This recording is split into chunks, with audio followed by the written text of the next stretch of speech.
نحمده ونصلي على رسوله الكريم اما بعد فاعوذ بالله من الشيطان الرجيم بسم الله الرحمن الرحيم رب اشرح لي صدري ويسر لي امري واحلل عقدة من لساني يفقهوا قولي رب زدني علما اللهم فقهنا في الدين آمین۔ جی سب سے پہلے ہم اس کا آغاز کرتے ہیں اتباع سنہ میں تعارف سے، یعنی what is اتباع سنہ، اس کی تعریف کیا ہے، اس کا تعارف کیا ہے۔ سورہ احزاب کی آیت ہے 21، لَقَدْ كَانَ لَكُمْ فِي رَسُولِ اللَّهِ أُسْوَةٌ حَسَنَةٌ۔ قرآن مجید کی آیت ہم نے یہ بار بار سنی ہوگی، بلکہ پڑھی اور یاد بھی کی ہوگی، جس کا مطلب یہ ہے کہ یقیناً تو مسلمانوں کے لیے اللہ کے رسول کے اسوہ حسنہ میں ایک نمونہ ہے، یعنی آپ صلی اللہ علیہ وسلم کی ذات ہم سب کے لیے رول ماڈل ہیں۔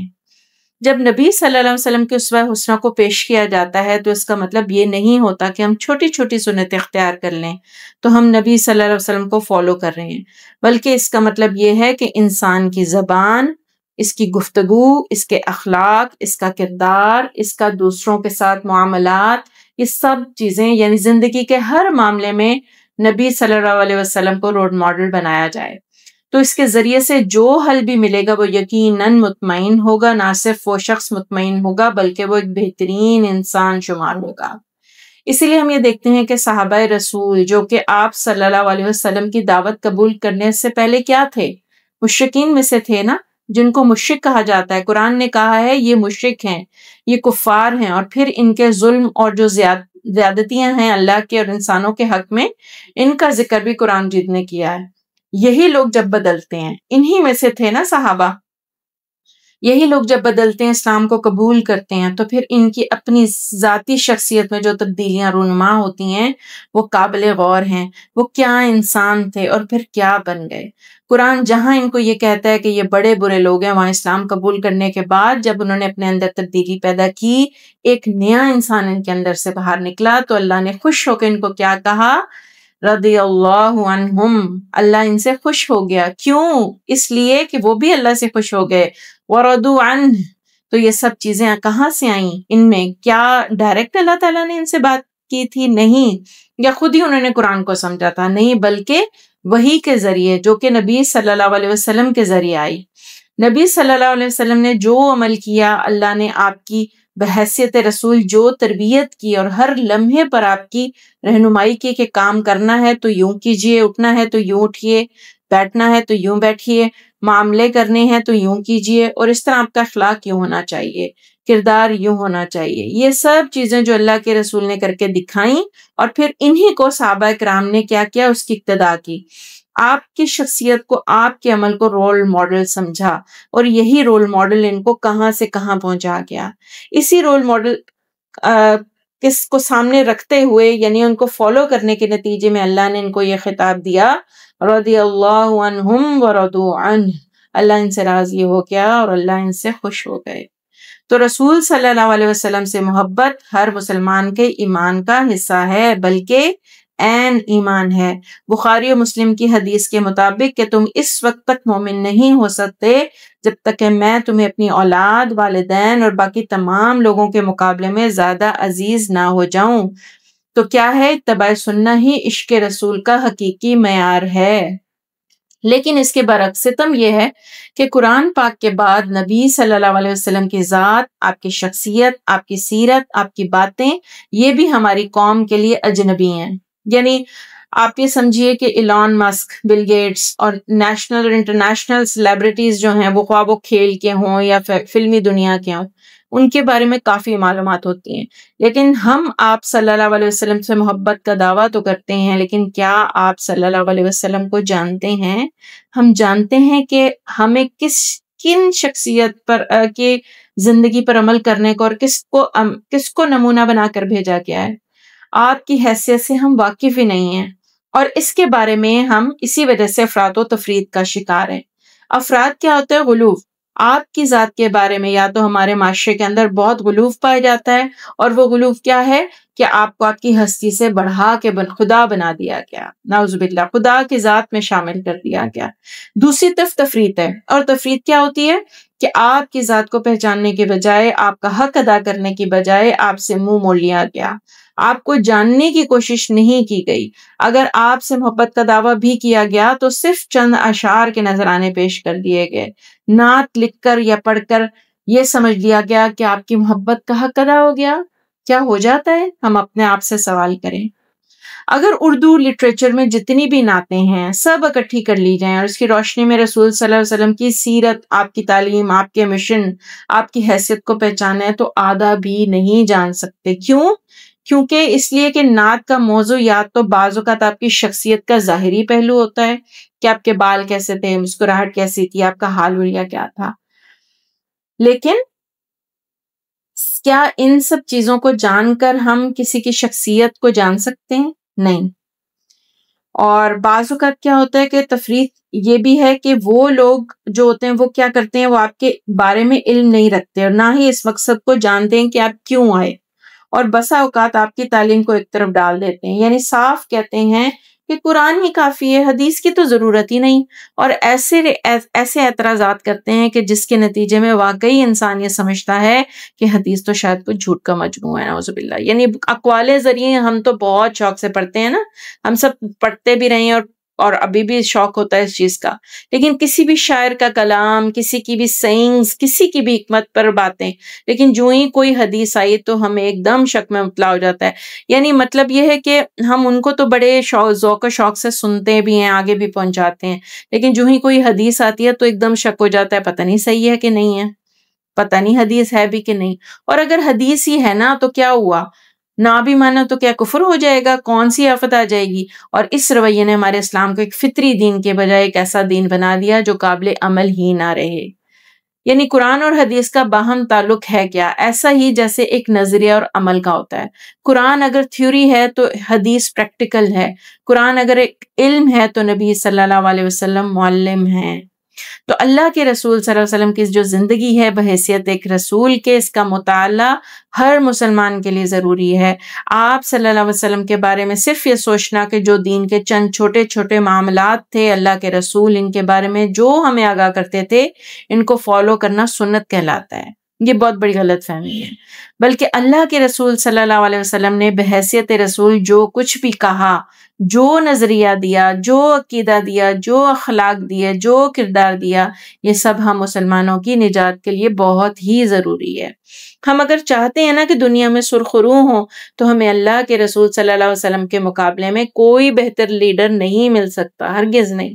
ہم اگر یہ چاہتے ہیں نا کہ ہمارا کوئی قائد اور رہنما ہو تو نبی کے مقابلے میں کوئی بھی قائد اور رہنما ہو ہی نہیں سکتا۔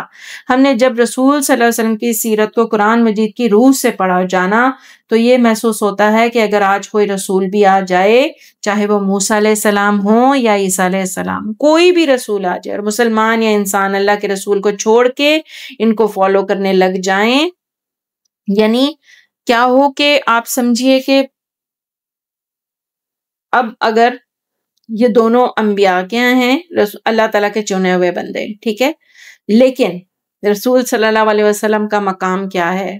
خاتم النبیین کا، ٹھیک ہے۔ اچھا، اب اگر میں تھوڑی سی ایک مثال پیش کرتی ہوں آپ کو کہ اب جیسے موسیٰ علیہ السلام یا عیسیٰ علیہ السلام کوئی بھی رسول آ جائے اور ہم کیا کریں، ہم ان کو فالو کرنے لگ جائیں اور وہ کہیں کہ جی میری تورات پہ عمل کرو، میری انجیل پر عمل کرو، تو یقین مانیے تب بھی انسانوں کی نجات اس میں نہیں ہے۔ انسان ان کو اپنا رول ماڈل نہیں بنا سکتے۔ کیوں نہیں بنا سکتے؟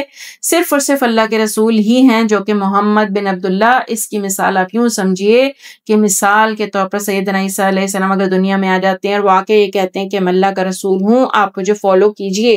اب عیسیٰ علیہ السلام کی زندگی میں ایک بہت بڑا خلا ہے، اور وہ خلا کیا ہے کہ انہوں نے شادی نہیں کی تھی۔ اگر عیسیٰ علیہ السلام کو واقعی رول ماڈل سمجھا جائے تو آپ سوچئے کہ سیدنا عیسیٰ علیہ السلام کی سنت پر اگر عمل کر بھی لیا جائے تو کیا ہوگا، کیا نتیجہ نکلے گا؟ اگر اس نے سنت پر عمل کر بھی لیا جائے تو کیا نتائج ہوں گے کہ قرآن مجید نے اس کی طرف نشاندہی کی ہے کہ ان لوگوں نے اپنی طرف سے رہبانیت متعارف کرائی. ٹھیک ہے، وہ سب جو بھی ہوا اللہ تعالیٰ کے حکم سے ہی ہو رہا تھا، لیکن لوگوں نے ان کے بعد کیا کیا؟ رہبانیت کو رائج کر لیا. ٹھیک ہے، یہ سوچا کہ ہم دنیا سے الگ تھلگ ہو کے صرف اللہ کی عبادت کے لیے اپنے آپ کو وقف کر دیتے ہیں، اور دنیا میں رہنے کے لیے اللہ نے جو آسائشیں دی ہیں ان کو چھوڑ دیتے ہیں. اور ہمیں نہیں کرنی شادی، ہم صرف اور صرف چرچ کے اندر بیٹھ کر ہی جو ہے وہ یا پہاڑوں میں اور غاروں میں اور جنگلوں میں نکل جائیں گے، وہاں رہ کے اللہ اللہ کرنا چاہتے ہیں. تو اس سے کیا ہوگا؟ فما رعوها حق رعایتها، سورہ حدید کی آیت 27 میں ہے کہ انہوں نے پھر اس کا جو حق تھا خیال کرنے کا وہ حق ادا نہ کر سکے.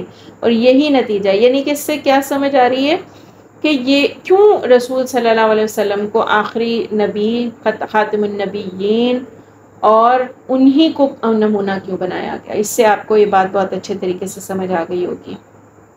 اور یہی نتیجہ تھا کہ ویسٹ میں یا نارتھ امریکہ میں کہیں بھی چرچ سے لوگوں کو جو نفرت ہوئی، اس کی ایک بنیادی وجہ یہی تھی کہ چرچ کی بیسمنٹ میں بڑے بڑے گناہ کیے جاتے تھے، اور لوگوں نے پھر یہ کہنا شروع کر دیا کہ یہ پیور لوگ جو سو کالڈ اپنے آپ کو بہت پاک صاف کہتے ہیں، اور یہ لوگ گناہ میں ملوث ہو سکتے ہیں، تو ہم عام انسان تو ہماری تو کیا ہی حیثیت ہے.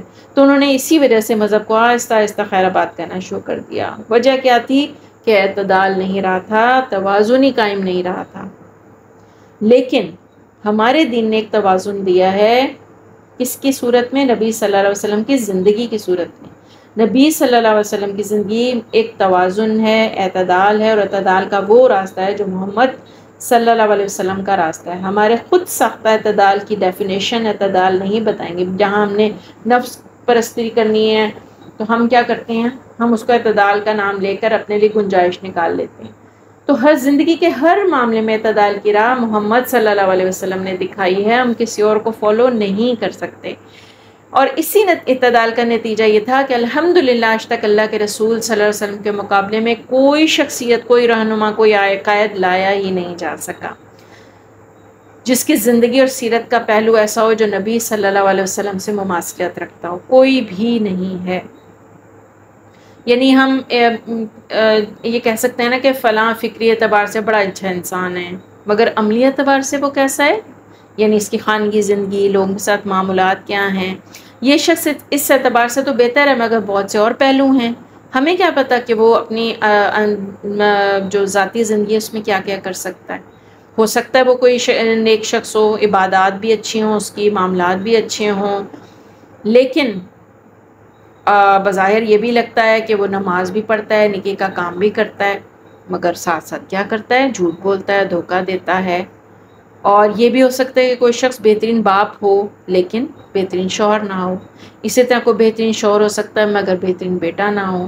یہ سب چیزیں دوسروں میں ہمیں نظر آئیں گی. تمام انسان جو ہیں وہ غلطیوں کے کیا ہے؟ کوئی بھی انسان جو ہے نا غلطیوں سے پاک نہیں ہے. مگر یاد رکھنے والی بات کیا ہے کہ اللہ کے رسول صلی اللہ علیہ وسلم کی شخصیت میں یہ عیب نظر نہیں آئیں گے. وہ ہر اعتبار سے کامل اور مکمل شخصیت ہیں، ہر اعتبار سے. یعنی انسان کامل ہے، اور اسی انسان کامل کو ہی ایک انسان اپنا بہترین رول ماڈل بنا سکتا ہے کہ جو کہ رسول صلی اللہ علیہ وسلم تھے. تو رسول صلی اللہ علیہ وسلم ہمارے رہنما بھی ہیں، قائد بھی ہیں، لیڈر بھی ہیں. اور اسی لیے قرآن نے بار بار ہم مسلمانوں کو یہ تاکید کی ہے کہ مسلمانوں اللہ کی اطاعت کرو، رسول کی اطاعت کرو. اللہ کی اطاعت کے بعد کس کی اطاعت کا حکم ہے؟ رسول صلی اللہ علیہ وسلم کی. یہاں تک فرمایا کہ جس نے رسول اللہ کی اطاعت کی اس نے گویا اللہ کی اطاعت کر ڈالی. یعنی کہ تقریباً 40 سے زائد مقامات پر قرآن نے ہم مسلمانوں کو سمجھانے کی کوشش کی ہے کہ رسول صلی اللہ علیہ وسلم کو رول ماڈل بناؤ اور آپ کی اطاعت اور اتباع کرو. صرف آپ کی اطاعت اور اتباع ہی کرنے میں ہماری نجات ہے. اس کی وجہ یہ بھی ہے کہ قرآن نے یہ الفاظ تو کہہ دیے کہ آپ کی اطاعت اور اتباع کرو، مگر سوچنے کی بات یہ ہے کہ کیا آج کے دور میں آپ کی اطاعت اور اتباع کرنے کا کوئی راستہ ہے ہمارے پاس؟ کیا ہے؟ وہ یہی ہے کہ آپ نے جو دین چھوڑا وہ مکمل دین تھا. ہم یہ سمجھتے ہیں کہ شاید کوئی چیز انکمپلیٹ رہ گئی ہے. نہیں، ہرگز نہیں، بلکہ جو اس وقت تھا وہ قیامت تک باقی رہے گا. اسی لیے آپ کی اطاعت یا اتباع کو چھوڑا نہیں جا سکتا۔ ہم یہ نہیں کہہ سکتے کہ آج کے دور میں اس پر عمل کرنا مشکل ہے، اس لیے کہ وہ پتیوں تو 1500 سال پہلے کی بات ہے اور آج انسان ترقی کر گیا ہے۔ لیکن ہم ترقی کس چیز کو کہتے ہیں؟ کیا ہمارے نزدیک ترقی ہوتی ہے کہ ایئر کنڈیشن گھر بنا لیے، گاڑیاں ہیں، بلڈنگز ہیں، ٹیکنالوجی ہے، اور روز بروز جو ہے نئی نئی چیزوں کی ایجاد ہو رہی ہے، کیا اسی کو ترقی کہتے ہیں؟ یہ چیز ترقی نہیں ہے۔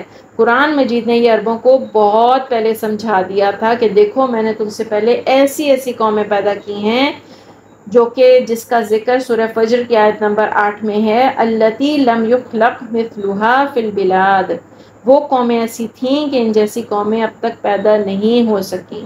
وہ ترقی کی انتہاؤں پر تھیں، ہماری ترقیاں تو کچھ بھی نہیں ہیں۔ آپ اگر سوچیں، آپ نے جو کھنڈرات دیکھے ہوں گے ان کا تصور کیجئے۔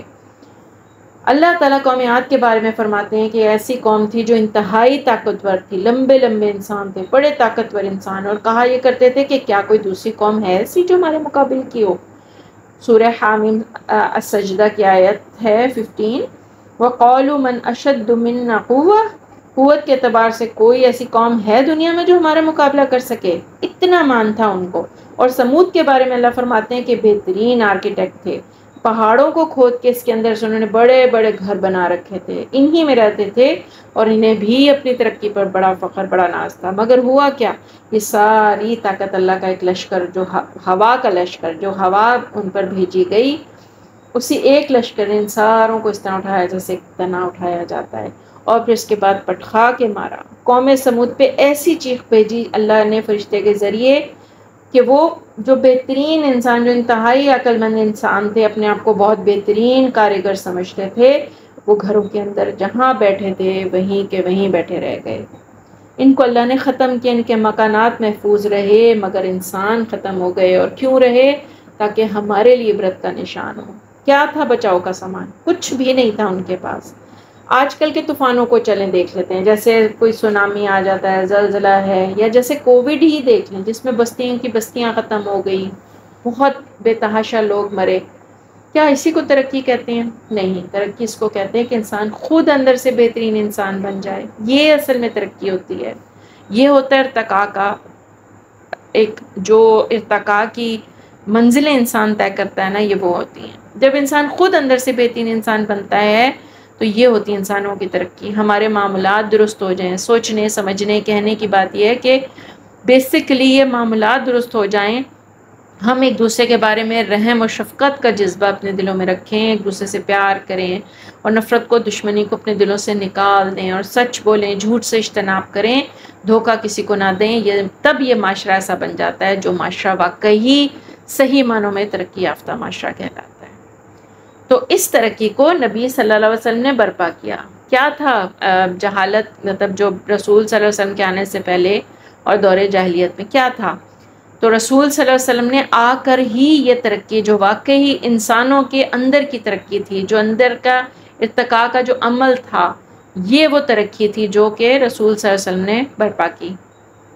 اور یہی وجہ ہے کہ یہی انسان جب مدینہ منورہ سے باہر نکلے تو جہاں بھی گئے انہوں نے اپنی ترقی یافتہ صورت کو لوگوں کے سامنے پیش کیا، نہ تلوار اٹھائی، نہ کسی پر ظلم کیا، نہ ہی کوئی زیادتی کی، جبر کیا، بلکہ بڑے پیار و محبت سے اپنے اخلاق اور کردار کو ان کے سامنے پیش کیا، اور اسی طریقے سے لوگ جوق در جوق مسلمان ہوتے گئے۔ یہ کون سی طاقت تھی؟ یہ کیا چیز تھی؟ یہ رسول صلی اللہ علیہ وسلم کی شخصیت تھی، یہ رسول صلی اللہ علیہ وسلم کا وہ عمل تھا۔ تو بہرحال بہت سے ایسے الزامات ہیں جو ہمارے نبی صلی اللہ علیہ وسلم پر لگتے رہے ہیں، اور اس طرح آپ کی سیرت کو داغدار کرنے کی کوشش بھی ہوتی رہی ہے۔ قرآن جب تک ہے انشاءاللہ آپ صلی اللہ علیہ وسلم کی شخصیت اجاگر ہوتی رہے گی۔ آپ کے سیرت کے بہت سے پہلو بھی مسلمانوں نے محفوظ کر رکھے ہیں۔ ان تمام پہلوؤں کو ایک مسلمان کے لیے جاننا بے حد ضروری ہے، کیونکہ اگر آپ سے وہ یہ رشتہ کاٹتا ہے تو اس کا مطلب ہے کہ پھر وہ کسی اور سے جوڑ لیتا ہے، اور کسی اور کو اپنا قائد رہنما اور محبوب بنا لیتا ہے، اور اس کے کہے کے مطابق عمل کرنا شروع کر دیتا ہے، تو پھر کیا ہوگا؟ پھر وہ نجات کا راستہ نہیں ہو سکتا۔ اب ہوتا کیا ہے، جو آج کے پڑھے لکھے لوگ ہیں اور ان کا ایک خاص کلچر ہے، جس کو آج کے ہمارے ہاں کیا کہتے ہیں اس کو، ایلیٹ کلاس. ان کا اپنا خاص ہی کلچر ہے. وہ جب اٹھتے ہیں تو خاص طریقے سے اٹھتے ہیں، بات کرتے ہیں تو خاص طریقے سے، جب چلتے ہیں تو خاص طریقے سے. تو کردار اور ایٹیکیٹس کی یہ چیزیں کوئی نئی نہیں ہیں، یہ نبی صلی اللہ علیہ وسلم کی سیرت میں ہی ہمیں مل جاتی ہیں.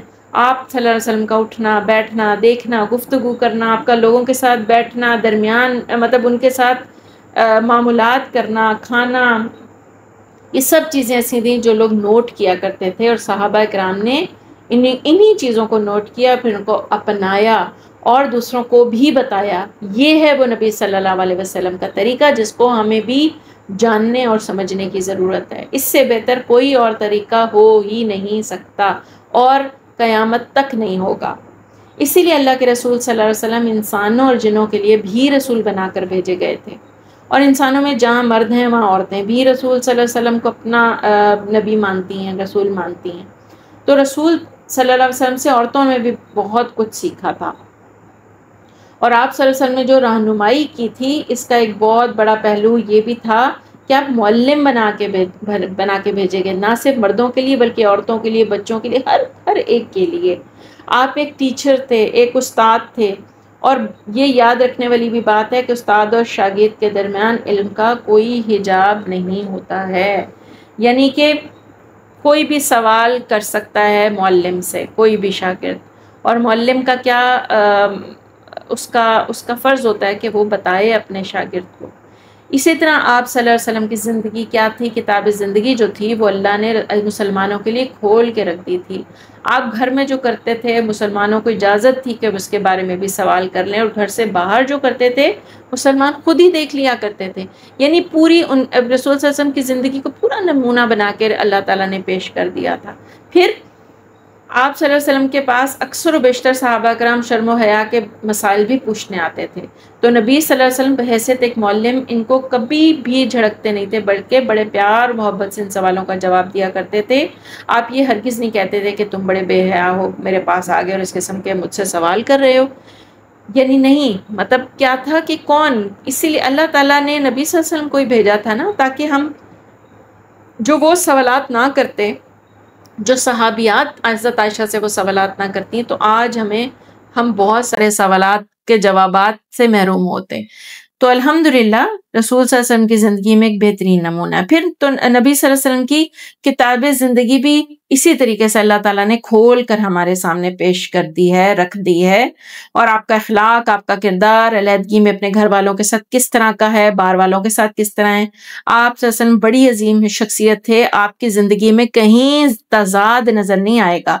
اور اس کا کہاں سے پتہ چلتا ہے؟ آپ صلی اللہ علیہ وسلم کی کتنی بیویاں تھیں، کوئی ایک نہیں تھیں، 9 بیویاں تھیں. کسی ایک بیوی نے بھی آپ صلی اللہ علیہ وسلم کے بارے میں کبھی کوئی شکوہ نہ کیا، نہ اپنے والدین کو شکایت کرتے ہوئے سنا کہ اللہ کے رسول گھر میں تو یوں کرتے ہیں اور باہر یہ کرتے ہیں. یہ بہت بڑی بات ہوتی ہے. تو سیکھنے والی بات کیا ہے کہ رسول صلی اللہ علیہ وسلم کی زندگی پوری کی پوری کیا ہے، ہمارے لیے بہترین نمونہ ہے. اور جس طریقے سے نبی صلی اللہ علیہ وسلم یہ فرماتے ہیں کہ اللہ نے مجھے حکم دیا ہے جو تم سے توڑے تم اس سے جوڑو. اب کیا آ رہا ہے؟ خانگی زندگی کے بعد معاشرتی زندگی، رشتہ داروں سے تعلق کیسے ہے، باہر کے لوگوں سے تعلق کیسا ہونا چاہیے. یعنی دوسرا مطلب اس کا یہ ہے کہ اپنے نفس کے اندر اگر کوئی شیطانی خیال آتا ہے نفرت کا، دشمنی کا، تو اس کو کیا کرنا ہے؟ ختم کرنا ہے اور آگے بڑھنا ہے. کیونکہ نبی صلی اللہ علیہ وسلم نے کیا حکم دیا ہے؟ جو تم سے توڑے تم اس سے جوڑو. جو تمہیں برا بھلا کہتا ہے اپنا شدار، اس کے ساتھ تم جڑ جاؤ. یہ کون کر سکتا ہے؟ یہ صرف اور صرف نبی صلی اللہ علیہ وسلم ہی کر سکتے تھے، اور انہوں نے کر کے دکھایا. اور یہ وہی خوبیاں تھیں جو سیدہ خدیجہ رضی اللہ عنہا نے آپ کے بارے میں آپ کے سامنے ہی کہیں. اور یہ گھر کے اندر کے لوگوں کی گواہی ہی ہوتی ہے نا، کہ گھر کے اندر کی گواہی آپ نے کس طریقے سے مطلب ہمارے سامنے آئی کہ جس طرح خدیجہ رضی اللہ عنہا آپ کے ساتھ کتنے سال رہی؟ 15 سال. ٹھیک ہے. اور یہ رفاقت ہی بتا رہی تھی کہ آپ صلی اللہ علیہ وسلم کی زندگی کیسی ہے. اور یہ اسی کا ایک رزلٹ تھا جو سیدہ خدیجہ رضی اللہ عنہا نے پیش کر دیا تھا. تو اس لیے نبی صلی اللہ علیہ وسلم جیسی عظیم اور مکمل شخصیت کوئی نہیں.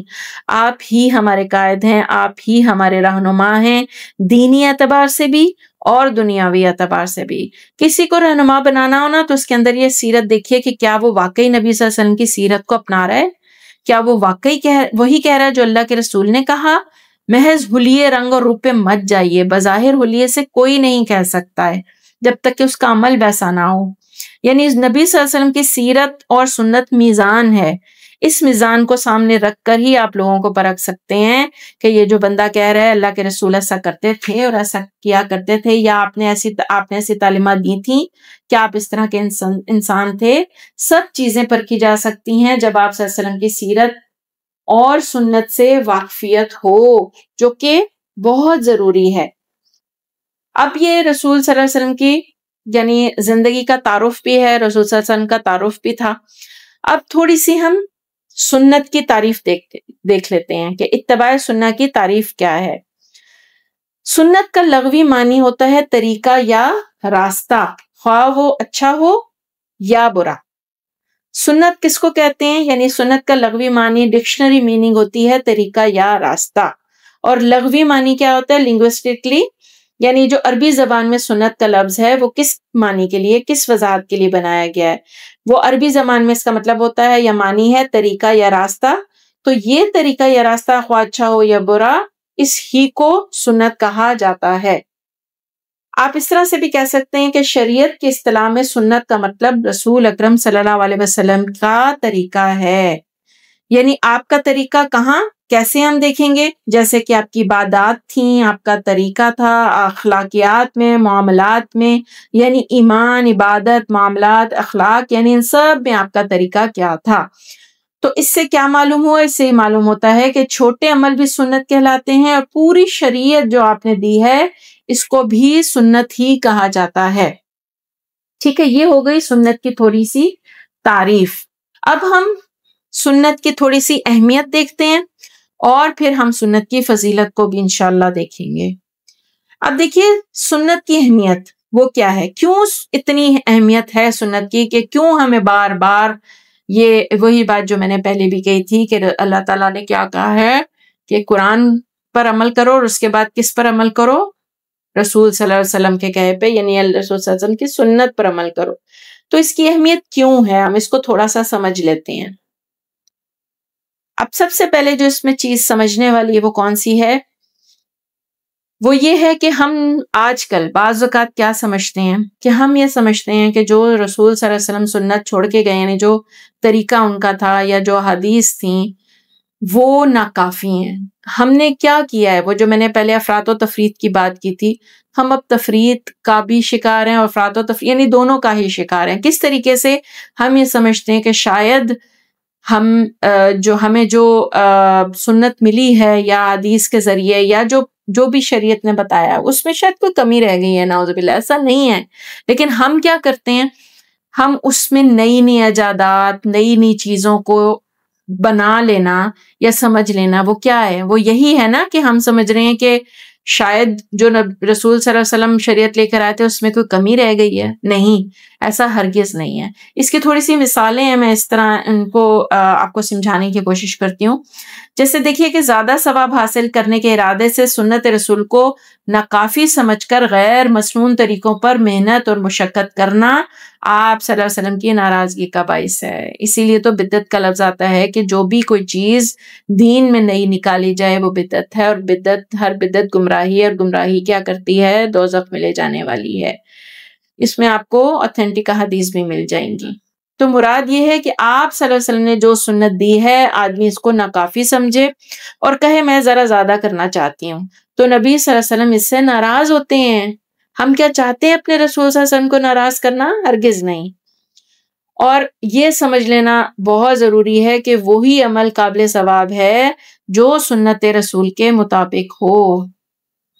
یہی اصول ہے اور یہی کیا ہے، یہی طریقہ ہمیں دیا گیا ہے.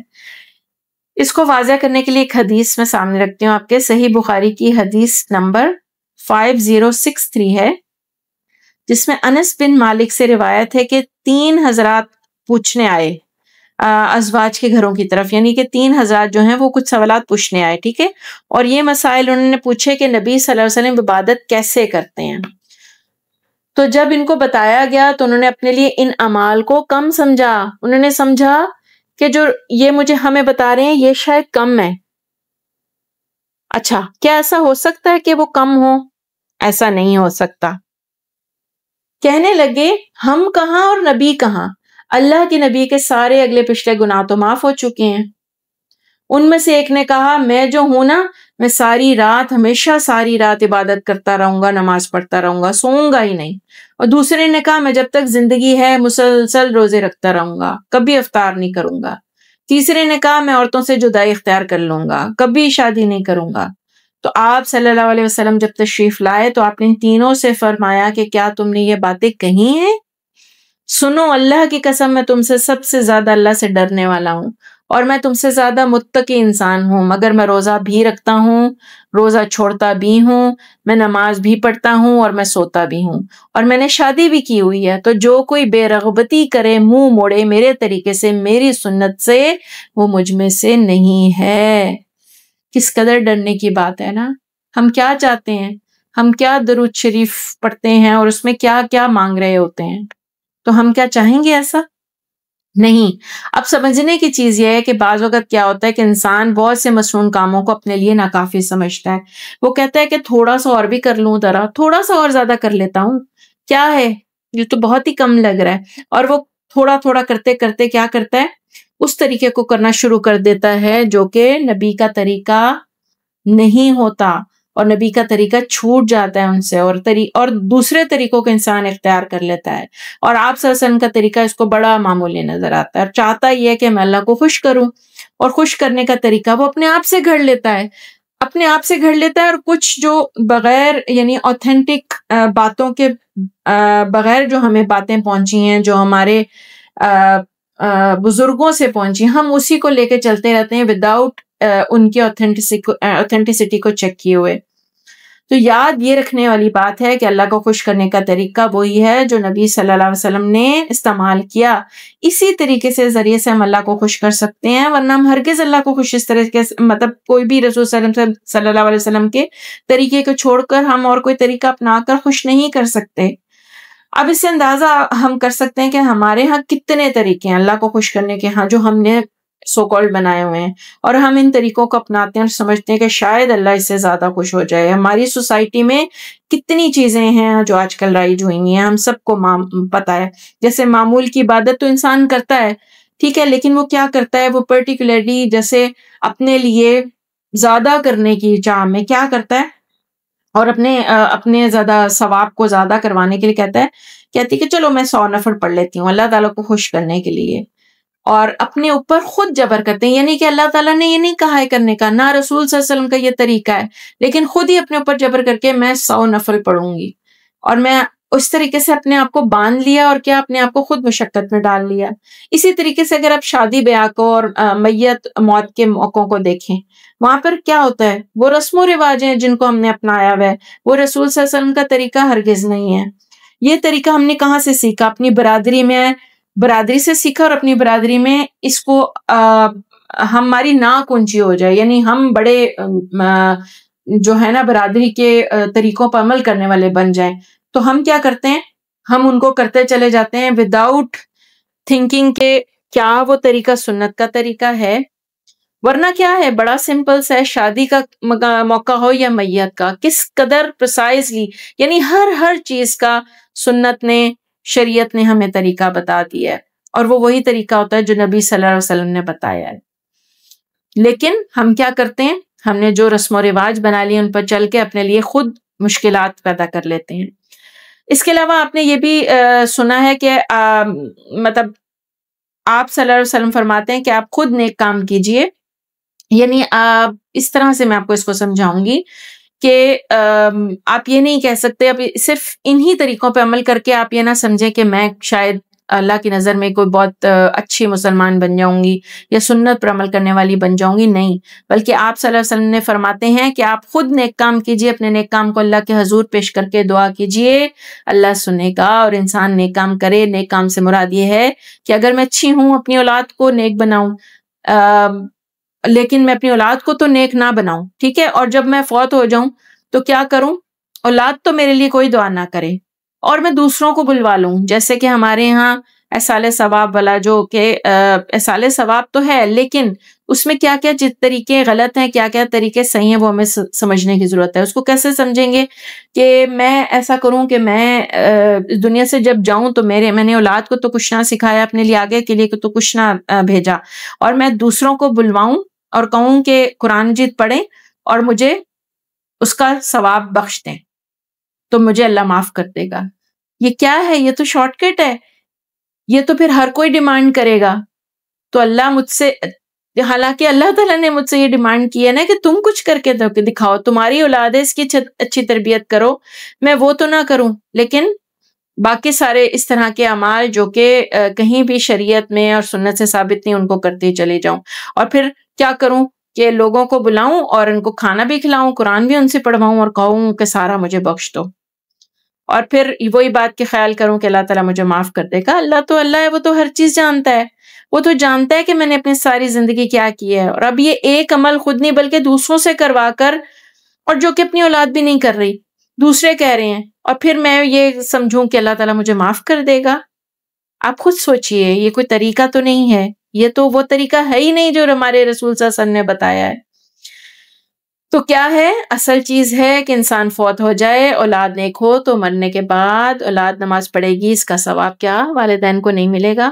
اولاد ہاتھ اٹھا کے کہے گی کہ اللہ میرے والدین کو معاف کر دے، تو کیا اللہ اس کی دعا نہیں سنے گا؟ پھر یہ بھی ہے کہ کیا اولاد کے دل سے جو نکلنے والی دعا ہے وہ زیادہ بہتر ہوگی یا کسی دوسرے کے جس کو آپ باہر سے بلائیں گے؟ خود سوچنے والی بات ہے نا کہ کس کی دعا میں زیادہ التجا ہوگی، کس کو ہمارا زیادہ دکھ ہوگا، اولاد کو یا دوسروں کو. یہ وہ چیز ہے جو اللہ کے رسول صلی اللہ علیہ وسلم چاہتے تھے کہ ہم یہ سیکھیں، لیکن ہم نے اس طریقے کو چھوڑ دیا اور شارٹ کٹ بنا دیا. تو بہرحال اس طرح کے بہت سے کام ہیں جو ہمارے ہاں ہو رہے ہیں. شریعت کی ڈیمانڈ یہ ہے کہ اسی حد میں رہو جو میں نے تمہیں دی ہے، اس کو تسلسل سے کرتے رہو، وہ زیادہ بہتر ہے. اس کو کم نہ سمجھو بلکہ اسی کو کافی سمجھو. دس از انف.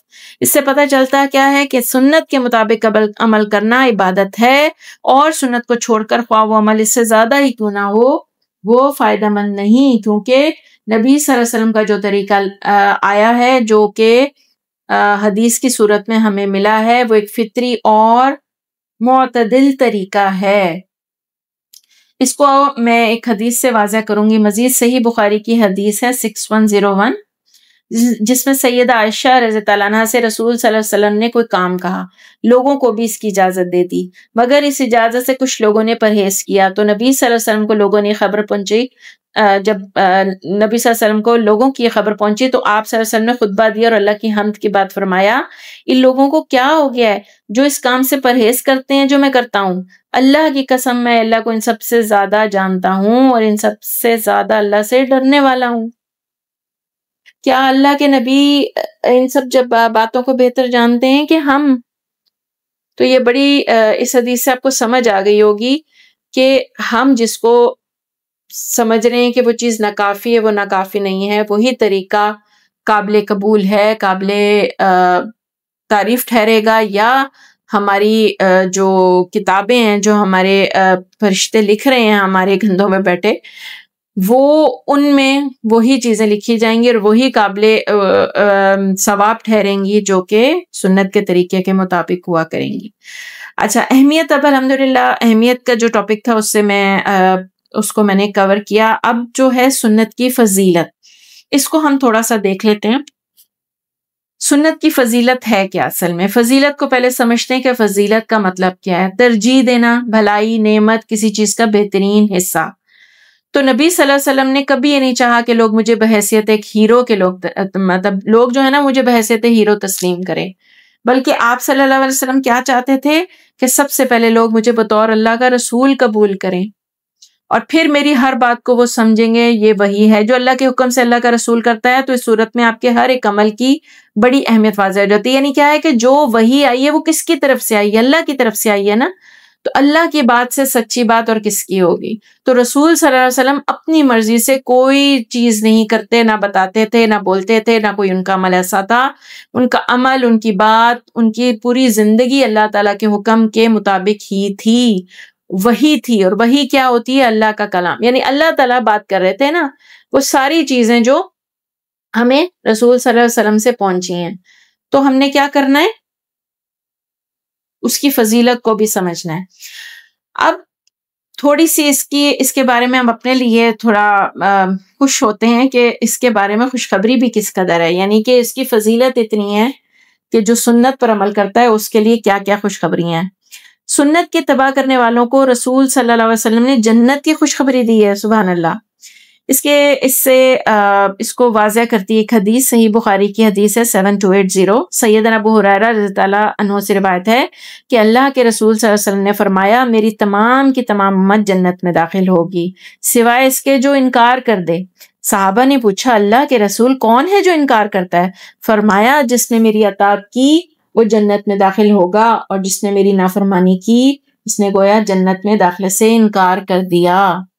تو یہاں پہ پھر کس چیز پہ دوبارہ زور ہے کہ ہم نے سنت کے طریقے پر عمل کرنا ہے، رسول صلی اللہ علیہ وسلم کے طریقے پہ عمل کرنا ہے، ٹھیک ہے۔ اور جو کیا ہوگا جس نے نافرمانی کی وہ اس کا پھر ٹھکانہ کیا ہے وہ آپ کو اس حدیث سے پتہ چل گیا۔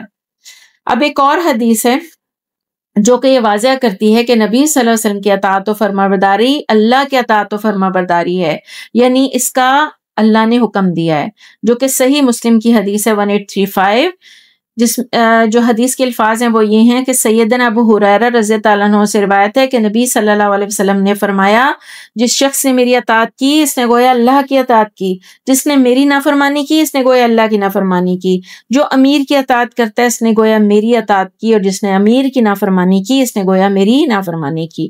اب دیکھیں اس میں تھوڑے سے الفاظ تھوڑے سے اور بڑھائے گئے ہیں، لیکن بیسیکلی جو مین چیز ہے وہ یہی ہے کہ رسول صلی اللہ علیہ وسلم کی اطاعت۔ اچھا اب کیا ہوگا کہ اطاعت کرنے سے کیا ہوگا، ہمیں کیا فائدہ ہوگا؟ قرآن اور سنت پر سختی سے عمل کرنے والے لوگ گمراہیوں سے محفوظ رہیں گے۔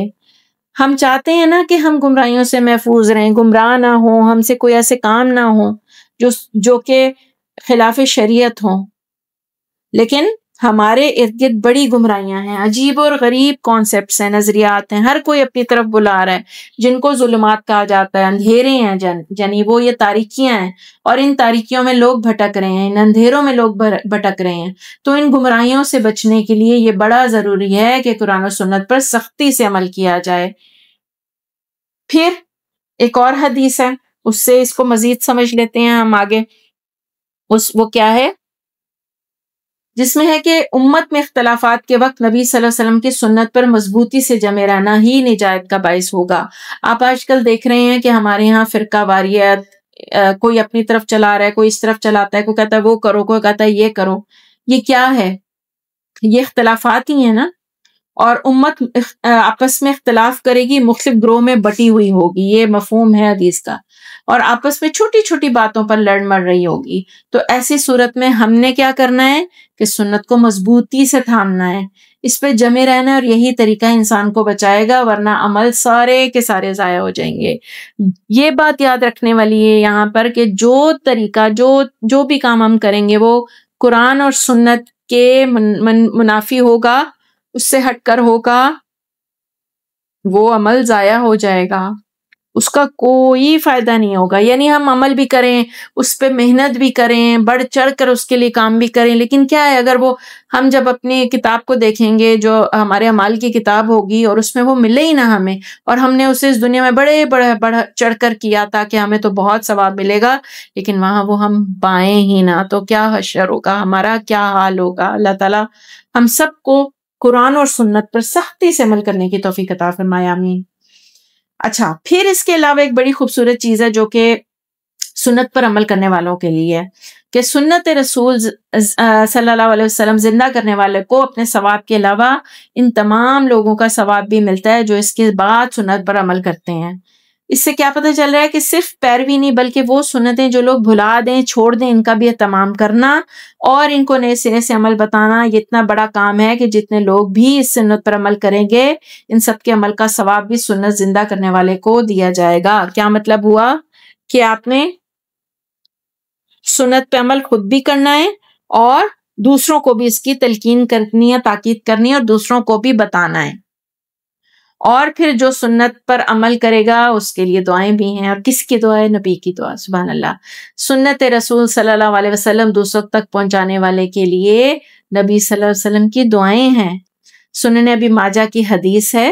عبد الرحمن اپنے والد سے روایت کرتے ہیں کہ نبی صلی اللہ علیہ وسلم نے فرمایا اللہ تر و تازہ رکھے اس شخص کو جو ہم سے حدیث کو سنتا ہے، اسے دوسروں تک پہنچاتا ہے، اس کو آگے پہنچانے والا زیادہ ہوتے ہیں یاد رکھنے والوں کے بنسبت، یعنی سننے والے سے. یعنی جو یاد رکھنے والے ہیں اور سننے والے ہیں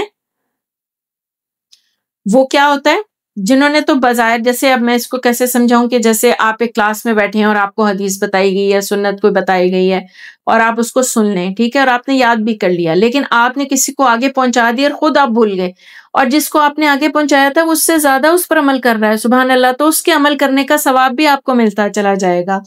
اور یہ ایسا ثواب جاریہ کون نہیں چاہتا اپنے لیے.